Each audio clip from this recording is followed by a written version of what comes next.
Lottery ക്ഷേമനിധി ബോർഡിന്റെ സൗജന്യ ഭവന നിർമ്മാണ പദ്ധതിയുടെ താക്കോൽദാന ചടങ്ങിന്റെ സംസ്ഥാനതല ഉദ്ഘാടനം മാർച്ച് 7 കൊല്ലത്ത് നടക്കും.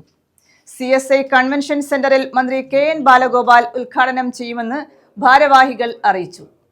2021 വിഷു ബമ്പർ ലോട്ടറിയുടെ ലാഭവിഹിതമായ തുക വിനിയോഗിച്ചാണ് പദ്ധതി നടപ്പാക്കുന്നത്. സംസ്ഥാനത്തെ 14 ജില്ലകളിൽ നിന്നായി തെരഞ്ഞെടുക്കപ്പെട്ട 160 അംഗങ്ങൾക്കാണ് വീടുകൾ നൽകുന്നത്. ക്ഷേമനിധി അംഗങ്ങളുടെ ഭിന്നശേഷിക്കാർ, വിധവകൾ, മുതിർന്ന പൗരന്മാർ എന്നിവർക്ക് മുൻഗണന നൽകിക്കൊണ്ട് സീനിയോറിറ്റി അടിസ്ഥാനത്തിലാണ് ഏറ്റവും അർഹരായ ഗുണഭോക്താക്കളെ കണ്ടെത്തുന്നത്. ഒരു വീടിന് ആകെ 5,92,000 രൂപയാണ് അനുവദിച്ചിരിക്കുന്നത്. ഗുണഭോക്താക്കൾക്ക് 4 ഘട്ടങ്ങളിലായി തുക വിതരണം ചെയ്യും. താക്കോൽദാന ചടങ്ങ് മാർച്ച് 7 കൊല്ലം CSI കൺവെൻഷൻ സെന്ററിൽ നടക്കും. മന്ത്രി KN ബാലഗോപാൽ ഉദ്ഘാടനം ചെയ്യുമെന്ന് ബന്ധപ്പെട്ടവർ വാർത്താ സമ്മേളനത്തിൽ അറിയിച്ചു.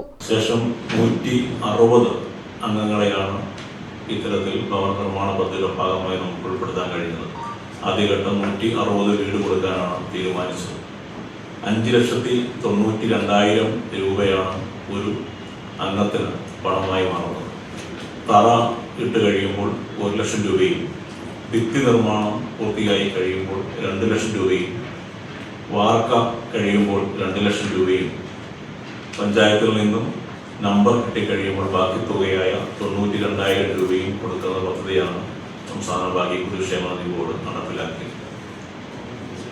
ഇതിന്റെ തറക്കല്ലിടൽ ഉദ്ഘാടനം കേരളത്തിന്റെ ആദരണീയനായ ധനകാര്യ വകുപ്പ് മന്ത്രി ശ്രീ KN ബാലഗോപാൽ കഴിഞ്ഞ ഒക്ടോബർ മാസം 28-ാം തീയതി പാലക്കാട് വെച്ച് നിർവഹിച്ചു. ക്ഷേമനിധി board chief executive officer doctor Mithun Premraj മുഖ്യാതിഥിയാകും. ഭാഗ്യക്കുറി ക്ഷേമനിധി ബോർഡ് ചെയർപേഴ്സൺ TB സുബൈർ, ജില്ലാ ഭാഗ്യക്കുറി ക്ഷേമ officer S Haritha, S Biju, doctor J Jayakumar, Aliyari Kunju തുടങ്ങിയവർ വാർത്താ സമ്മേളനത്തിൽ പങ്കെടുത്തു. ന്യൂസ് ബ്യൂറോ, കൊല്ലം.